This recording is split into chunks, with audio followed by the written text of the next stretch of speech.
What's up, everybody? Ricky Kid here with I'm Resilience, also staff member of the Midwest Innocence Project, serving as our community engagement officer. I wanted to drop in on you today to talk about our MVPs, most valuable people within the organization, locally and abroad. And when I say within the organization, I'm talking about the Innocence Network as well, over 68 organizational partners that help towards bringing innocent people home and working towards policies that prevent them in the first place. Again, without the MVPs, who happen to be volunteers, we would not be able to continue to make the progress that we make. So I'm having the honor and privilege today to sit down with one of our most valuable people, Jerry Bales, Attorney Jerry Bales. How you doing today, sir? Good, thanks, Ricky. Good. So this guy here is amazing. I consider him definitely MVP and also a personal friend as well. He's really shown his commitment towards the cause of bringing innocent individuals home, and we're going to let you hear a little bit from him as well. Jerry, let me ask you, my first question is, give people a little background of who you are, where you've been working over the last 10 or 20 years, the space rather you've been working, and then what led to the Innocence Project popping on your radar. Sure. I've been practicing law, I hate to say it, 47 years, a long time. I've been working in the area of civil litigation my entire career, only handled 1 or 2 criminal cases when I was a young lawyer. So I really don't practice criminal law. I'm a civil attorney, and I worked in litigation, but in the last 4 or 5 years, I've changed my practice and focused primarily being a neutral. I work as a mediator, trying to help people settle cases, and as an arbitrator in private cases, like a judge deciding cases, commercial construction cases, that type. So what am I doing in the area of innocence as a civil attorney? Well, about 10 years ago, I read John Grisham's book. I've always liked John Grisham, but I read his book, The Innocent Man. I think it's his only nonfiction book about a wrongful conviction, Dennis Fritz and Ron Williamson, I think it was. And lo and behold, he came to town to speak at the Midwest Innocence Project's gala one year. I think it was about 10 years ago. And so I popped over, it was across the street from my office at the time, and I popped over, went to the dinner, got to listen to John Grisham, and then really got drawn in. After that, I read more, I watched documentaries, read books, read Dennis Fritz's book, and then eventually decided to see if I could get involved volunteering.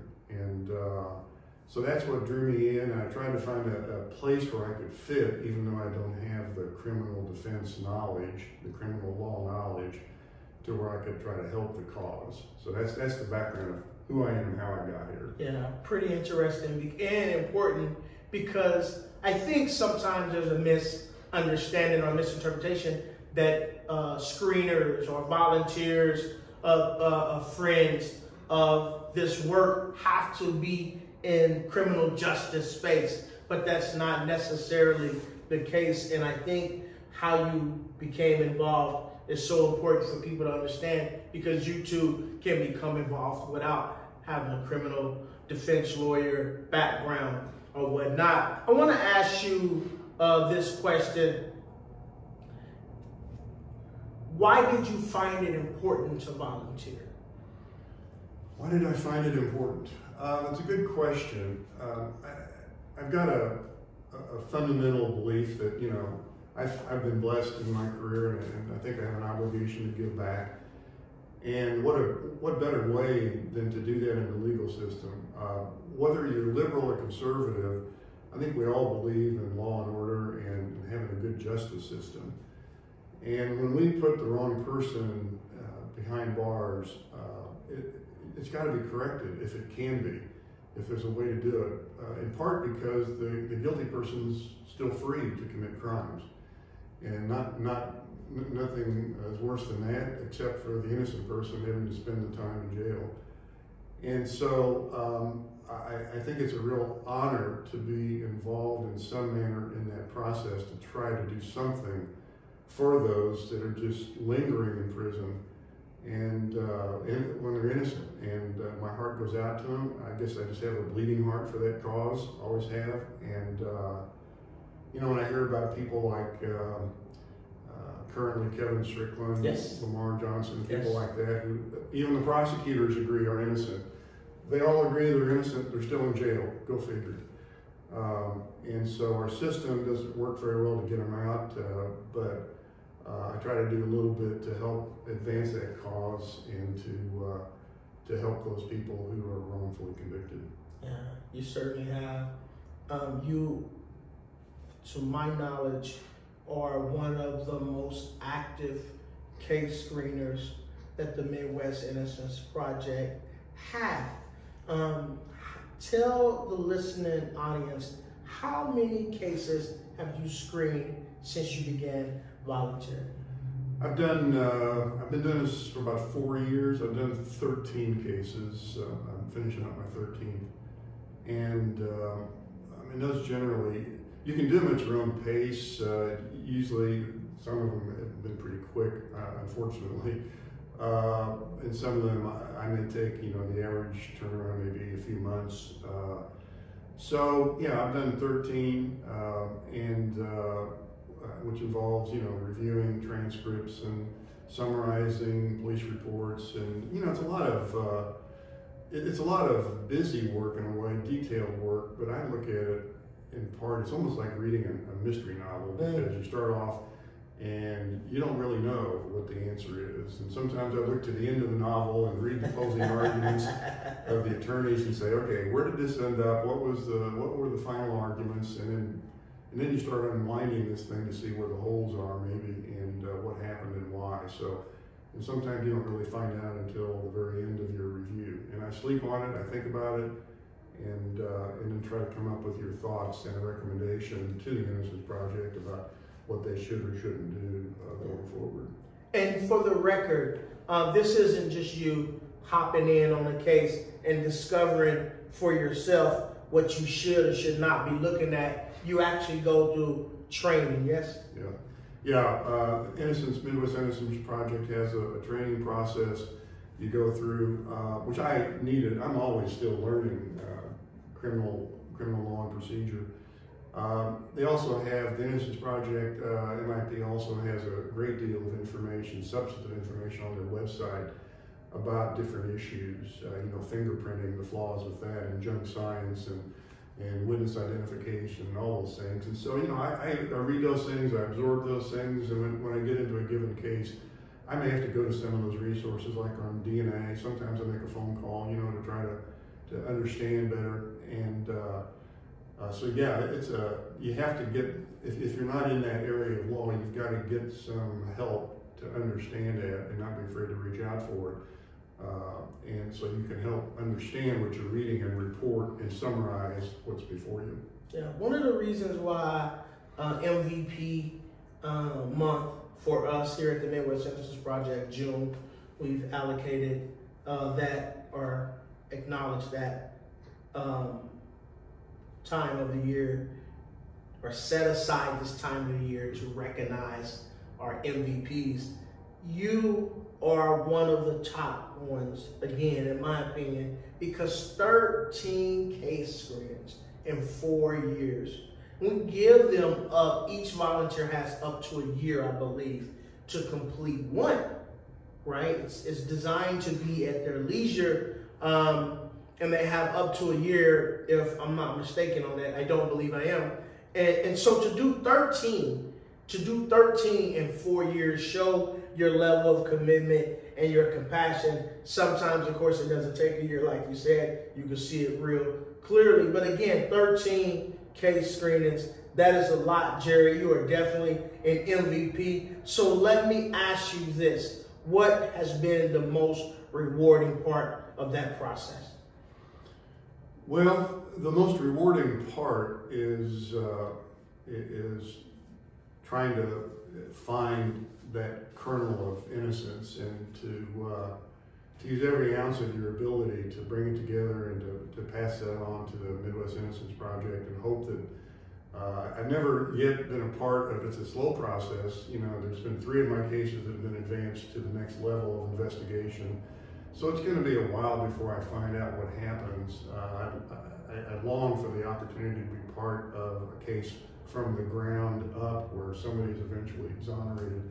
May never have that privilege, I don't know, but that's why I enjoy at the same time doing some other things like meeting Ricky Kidd and having the honor of calling you a friend, and some of the other exonerees. I went to the National Innocence Project convention, so to speak, and met a lot of, there was like 300 exonerees that attended, along with a lot of volunteers and innocence people, and just amazing to meet. So I love, it's so rewarding to me to meet people who've been through it and support them, and try to relate to their experience. It's a true indication of the human spirit when you see what happens when people get out and what they can do. It's amazing. It most certainly is. I often like to say, or rather, people often say the proof is in the pudding. What I like to say is the proof is in the room. And when I say that, typically I'm talking to an audience where they are having a first-time experience with an exoneree. What was your first-time experience with an exoneree or a set of exonerees? What was going through your mind? What were you thinking at the time, Jerry? It was, I think the first time I really had spent any time was at that national meeting. And I was at a cocktail hour, and I went up and said hello to Rodney Lincoln, who I recognized. I had written a letter to the governor to try to help him, get his sentence commuted or pardoned. And he actually remembered my letter, and is just a delightful man from St. Louis. I'm working right now with Tricia Bushnell to work on his application for clemency to actually get his sentence pardoned. The governor commuted his sentence, but he didn't get exonerated, he didn't get pardoned. And so there's a process that you can go through then to ask for the governor to do that again. And look at it again, and this time actually clear his record once and for all. And so I'm going to be a part of that, and try to help in a different way. So sometimes it's not just getting the person out of prison, but it's helping them with their innocence cause until they can get that cleaned off their record. And so justice is completely done, if it can be done under those circumstances. So that was my first time, and then I got to mingle and meet with a lot more exonerees, and frankly was blown away by it. Yeah, I did as well. When I came home, I went to Miracle of Innocence Gala on the Kansas side with Daryl Burton and Lamont McIntyre. My first time being around a bunch of exonerees all at once. They had flew a bunch of exonerees in to participate. And then the following month, we flew down to New Jersey to Centurion Ministries Gala event. And they had even more exonerees there. I've never been around, I've been around innocent people, no doubt. Kevin Strickland being one, Lamar Johnson being another, but I had not been around exonerees, individuals who have gone through a horrible nightmare situation and finally freed. It felt so good to be around them, that commonality, the bond that was shared, the laughs throughout the night. It was a pretty cool experience. So to be around, to be a volunteer, and to be working on a case, whether it's a case that you directly were involved in that led to his freedom, or cases that you're working on, but you know you are part of the momentum and that you are part of the forward motion. It's a good feeling when you're able to see the fruits of that type of overall labor, again, directly or indirectly. So I'm glad that you gave us some insight, personal insight, how you felt when you met exonerees. Let me ask you a couple more questions before we go. Jerry, do you see yourself continuing this work? And if the answer is yes, what is your continued motivation behind it? I do, absolutely. I'm going to continue in it, and I'm not sure exactly. I'm going to continue with the case review. I want to do some other things. I want to just find different ways to be involved and to interact with exonerees and help exonerees and help people in prison. And so I've been talking with Tricia Bushnell about what opportunities there might be. They need a lot of help, a lot of different places. It's a volunteer organization, and they can only handle so much. I mean, there are 500 some applications for help on their waiting list. There's that many people waiting for people like us to look at their cases, and you know, so they wait for years and years. Yeah, and I just want to be a part of it. And if you haven't been to the, if you have never been to the Innocence Gala, the Midwest Project Innocence Gala, it's a great fundraising event. It's a beautiful thing, but you know, also there's people, you know, exonerees like Ricky and others who get up and tell their stories. And if you haven't experienced that, it's always moving, and it's a very worthwhile thing. And to be there and to show the support also for those people is very important. Yeah, you know, and I'm glad that you mentioned that, because this year gala event is coming up July 22nd. It's virtual. But it will be held on July 22nd. We really encourage people to go over to the MIP.org, check it out, and sign up and register. You can become a sponsor. You can become just a regular donor. You can definitely have an opportunity to come inside the virtual space with all of us, meet exonerees, hear some more stories, and be inspired. I 100% believe that people will be inspired once they stick their head inside the tent, so to speak. So that's at the MIP.org. You will find on their website gala information for 2021. It's the 22nd of this year in July, and you will be able to participate. Jerry, I want to ask you my final question. For those who may be listening, what advice would you have to those people who have not decided to get involved or become a volunteer or donate? What would you say to them? What I would say is, if you think about it, our society doesn't really generally care about people in prison. You lock them up and you throw the key away, you don't care about it. And we dehumanize individuals in prison. When you're talking about someone who's innocent, we've got to care about that. And most people don't. There's a lot of people who just think that, well, that person probably did something else and didn't get caught, and so who cares? And I just urge people to think about that in a different way. We've got to put the right people in prison for the crime, not let the perpetrator go free. And we've got to really care about the person whose freedom, and sometimes their lives are taken away. Sometimes their health is taken away. But sometimes they spend, 23 years, 40 years, 46 years in prison for something they didn't do. If we don't care about that, then we don't care about our justice system. We don't care about our legal system. We've got to do more to get those people out and to try to right those wrongs any way we can. So I just urge you to think about that and to try to find some way to support or be involved for that cause. Yeah.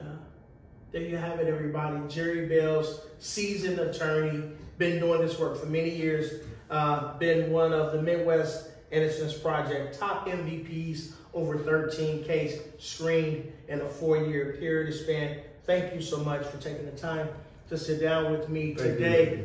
We will continue to raise awareness about wrongful convictions in America, bring you the important stories of those who volunteer and help extricate men and women from prison. So please stay tuned to our socials over at the Midwest Innocence Project. We will continue to bring you these stories throughout the month of June. Thank you again so much, Jerry. Appreciate you. Thank you as well for taking the time to watch today. We'll see you next time. Take care and God bless.